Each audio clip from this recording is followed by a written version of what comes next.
అందరికీ హాయ్ అండి. నేను మీ హైపరాది పిఠాపురం ఎమ్మెల్యే గారి తాలూకా. ముఖ్యంగా ఇంకా ఈ ఓటేసిన గుర్తు పోకముందే కూటమికి గుర్తుండిపోయే విజయాన్ని అందించినటువంటి ఆంధ్రప్రదేశ్ ప్రజలందరికీ కూడా చాలా చాలా చాలా పెద్ద థ్యాంక్ యూ.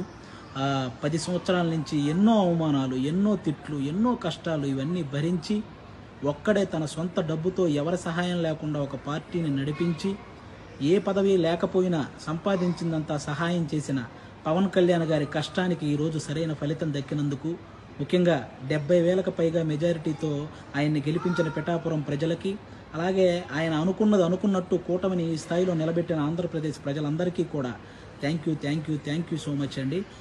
ముఖ్యంగా ఈ గెలుపును అందరూ పాజిటివ్ వేలో జరుపుకోవాలని మనస్ఫూర్తిగా కోరుకుంటున్నాను.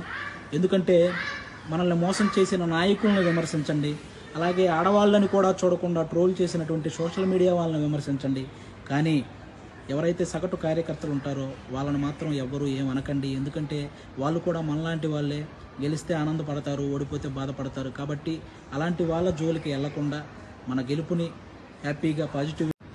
అందరికీ హాయ్ అండి. నేను మీ హైపరాది పిఠాపురం ఎమ్మెల్యే గారి తాలూకా. ముఖ్యంగా ఇంకా ఈ ఓటేసిన గుర్తు పోకముందే కూటమికి గుర్తుండిపోయే విజయాన్ని అందించినటువంటి ఆంధ్రప్రదేశ్ ప్రజలందరికీ కూడా చాలా చాలా చాలా పెద్ద థ్యాంక్ యూ. 10 సంవత్సరాల నుంచి ఎన్నో అవమానాలు, ఎన్నో తిట్లు, ఎన్నో కష్టాలు ఇవన్నీ భరించి ఒక్కడే తన సొంత డబ్బుతో ఎవరి సహాయం లేకుండా ఒక పార్టీని నడిపించి ఏ పదవి లేకపోయినా సంపాదించిందంతా సహాయం చేసిన పవన్ కళ్యాణ్ గారి కష్టానికి ఈరోజు సరైన ఫలితం దక్కినందుకు, ముఖ్యంగా 70,000కు పైగా మెజారిటీతో ఆయన్ని గెలిపించిన పిఠాపురం ప్రజలకి, అలాగే ఆయన అనుకున్నట్టు కూటమిని ఈ స్థాయిలో నిలబెట్టిన ఆంధ్రప్రదేశ్ ప్రజలందరికీ కూడా థ్యాంక్ యూ సో మచ్ అండి. ముఖ్యంగా ఈ గెలుపును అందరూ పాజిటివ్ వేలో జరుపుకోవాలని మనస్ఫూర్తిగా కోరుకుంటున్నాను.